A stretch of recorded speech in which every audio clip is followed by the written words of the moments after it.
Boa tarde, fiel bicolor. O fisioterapeuta Júnior Furtado é o nosso convidado da Papão TV Play de hoje para conversar sobre o trabalho que ele desenvolve no Departamento de Saúde do Paysandu há mais de 20 anos. Boa tarde, Júnior. A gente inicia esse bate-papo perguntando, até março do ano passado, 2020, vocês não tinham registrado nenhuma lesão muscular. Mas depois veio a pandemia, os atletas foram para casa e depois recomeçaram as atividades. Mesmo com essa interrupção, como foi que o núcleo de fisioterapia do Paysandu terminou a temporada 2020?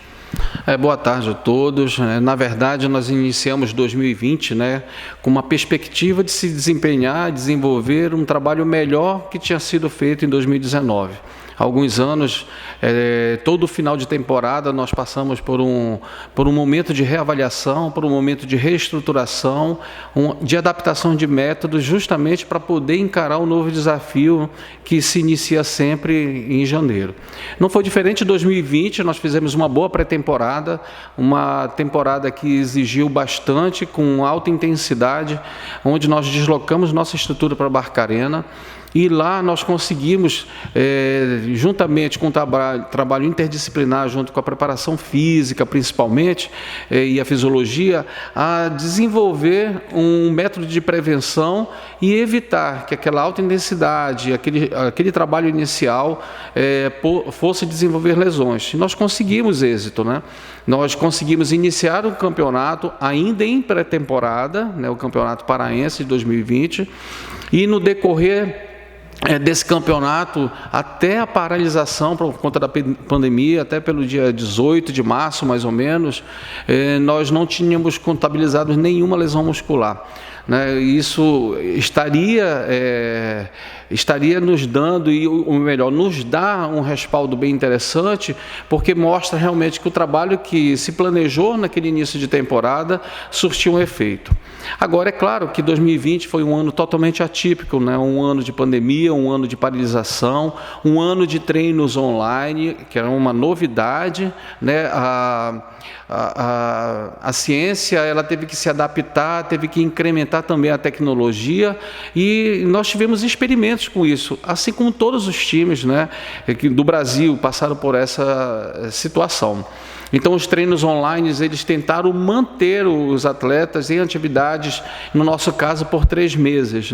Trabalhos orientados, em conjunto, junto com o preparador físico, a fisiologia, a fisioterapia, ou ainda isolados, cada um dentro da sua realidade, em casa, na academia, na rua, no gramado, justamente para poder fazer aquele trabalho aeróbico, um trabalho que exigia uma bicicleta, uma esteira ou uma corrida.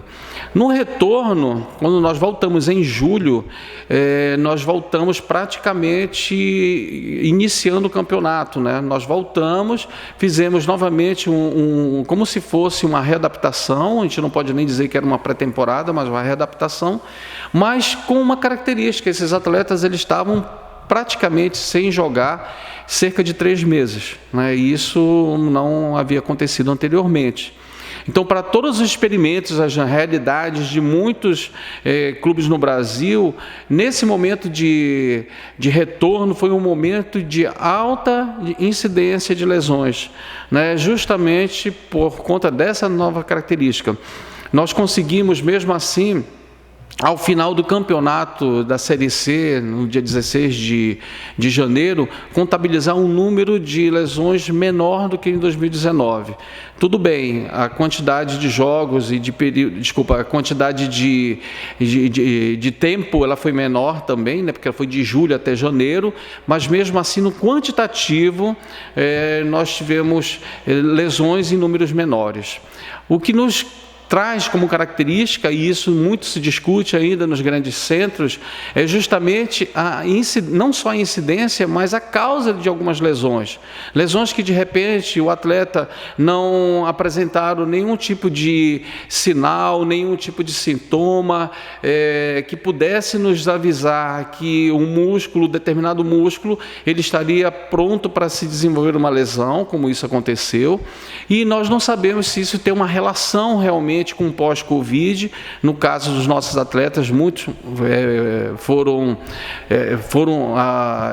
desenvolveram a patologia, né?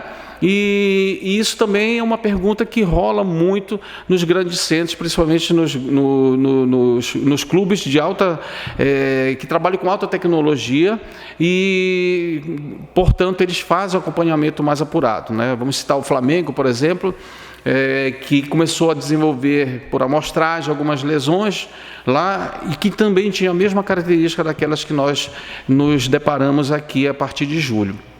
Bem, ao final do campeonato, nós podemos dizer que o ano de 2020 foi um ano atípico, um ano de experiência, um ano de experimentos, né, que trouxe uma nova realidade para a gente, que trouxe uma necessidade de se raciocinar de uma forma diferente daquilo que vínhamos raciocinando ano a ano, e que trouxe também uma necessidade de nos prepararmos para qualquer outro tipo de eventualidade daqui por diante. Então, o Paysandu ele tem focado nesse momento de reestruturação, nesse momento de recomposição, repensar algumas ações, né, objetivando, acima de tudo, a prevenção e não só a reabilitação das lesões esportivas. A segunda pergunta é: de janeiro de 2020 a janeiro de 2021, quantas lesões musculares foram registradas? Nós tivemos no total de lesões, em torno de 26 lesões, no total, né, entre articulares e musculares, e dessas nós tivemos um alto índice de lesões musculares, beirando os 70% dessas lesões. Isso foge do parâmetro normal, que fica em torno de 50% a 60%. Então, aí é que vem um viés, né? Aí é que vem a pergunta: será que esse aumento todo, ou esse aumento de 10% a 15% a mais que se deu do estudo comparativo, certo, de 2019 para 2020, tem uma relação direta com o nível de paralisação, pela quantidade grande de paralisação do campeonato por conta da pandemia? Ou ainda, será que esses organismos que desenvolveram a patologia do coronavírus, né, que foram infectados, que passaram pelo processo de recuperação, quando retornaram, a sequela pôde desenvolver, foi algo interessante para se desenvolver, favorecer uma lesão muscular? Também os estudos ainda não foram desenvolvidos em cima disso. O que nós temos é indícios, né? E nós sabemos que as lesões musculares, muitas vezes, nós conseguimos evitar, porque quando nós acompanhamos o atleta no dia a dia, ele nos dá determinados sinais, alguns sintomas que nos levam a raciocinar que ele está para desenvolver a lesão. Nesses casos, em alguns casos, os atletas simplesmente, eles amanheciam bem, iam treinar e ao final do treinamento, sem ser um treino com um volume muito grande, acabavam desenvolvendo uma lesão muscular. Então essa é a dúvida maior, né?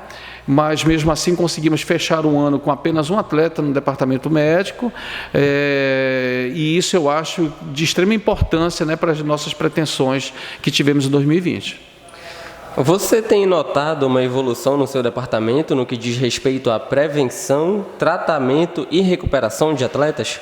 Ah, sim, com certeza, porque na verdade, a partir do momento que a concepção de fisioterapia, de reabilitação, de prevenção, de recovery, ela começou a fazer parte da mente, né, do gestor, ela nos proporcionou uma facilidade em implantarmos determinadas metodologias de trabalho e, acima de tudo, adaptarmos nossos espaços.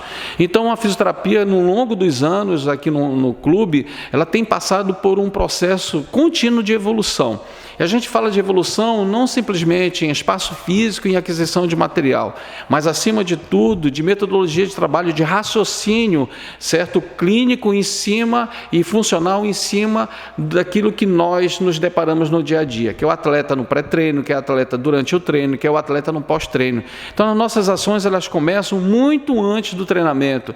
Elas começam desde uma identificação, de uma percepção de esforço, onde ele responde de um forms às 7 horas da manhã, e quando ele chega no clube a gente já tem todo esse apanhado de percepção de como o atleta está correspondendo à carga de trabalho, ao sono, ao estresse, à fadiga muscular. isso já nos dá, logo cedo, uma condição de raciocinar, de ter uma interação interdisciplinar, para que a gente possa agir de uma forma direta, certo, na prevenção de uma pretensa lesão, de acordo com o que ele coloque naquele aplicativo.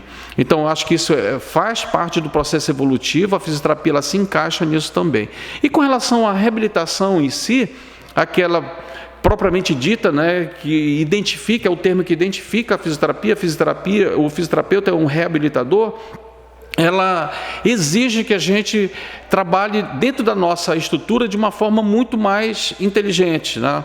A gente tem que evitar que essas lesões sejam constituídas, porque dentro da nossa estrutura e dentro do nosso plantel curto, pequeno, diminuto, a gente não pode se dar o luxo de ter muitos atletas lesionados e com lesões graves. Então, é por isso que nós implantamos o Pilates, nós temos um estúdio de Pilates dentro do clube, trabalhamos até o final do ano com cerca de 20 a 22 atletas inseridos dentro de grupos que desenvolviam um trabalho de Pilates, né, com objetivos diferentes, desde os goleiros em todas as funções, todos eles foram colocados nesse grupo de acordo com os resultados das nossas avaliações pré-temporada e durante a temporada. Então, eu acho que isso é uma evolução no processo de adaptação da fisioterapia e dentro do contexto do futebol, e faz com que a gente tenha a certeza de que o caminho é esse, e a cada ano que passa, a cada nova temporada, a gente possa buscar implementar mais métodos de trabalho e mais aprimoramento profissional. Agora, falando sobre a próxima temporada, o calendário para 2021 está mais apertado, já que terminou uma temporada e daqui a poucos dias já vai começar outra. Como fazer para manter os números positivos desse ano passado? Então, na verdade é um novo desafio, né? A temporada de 2021 é um novo desafio. Diferentemente dos outros anos, para nós em particular, começou dia 18, tem começado agora dia 18, começou agora dia 18 de janeiro. A representação está para o final de semana. Na verdade, nós precisamos ter o entendimento que essa temporada ela ainda é uma consequência, a nova temporada é uma consequência da temporada anterior. Nós não podemos entrar em 2021 tendo o mesmo raciocínio que tínhamos lá no início de 2020, sem nenhum tipo de perspectiva de paralisação ou de pandemia, como estávamos lá em janeiro de 2020. A gente tem que ter um entendimento que o campeonato vai ser longo ainda de 2021, vai entrar em novembro e dezembro tranquilamente, e somente em 2022 o calendário ele vai se ajustar. E quando a gente fala de calendário, a gente fala de tempo hábil, de recuperação do esforço. A gente tem que ter um entendimento que os nossos atletas trabalharam por 13 meses. 13 meses é mais de um ano. E a quantidade de dias de férias para eles vão ser menor, justamente pela necessidade de se iniciar uma nova temporada. A temporada de 2021, quando ela começa com o primeiro jogo, há uma necessidade de um trabalho anterior, de vários dias, de várias semanas. Então, esse é o desafio, né? Como ajustar uma folga tão pequena, como ajustar um momento tão mínimo entre um final de uma temporada desgastante para o início de uma outra que também se promete ser tão desgastante quanto.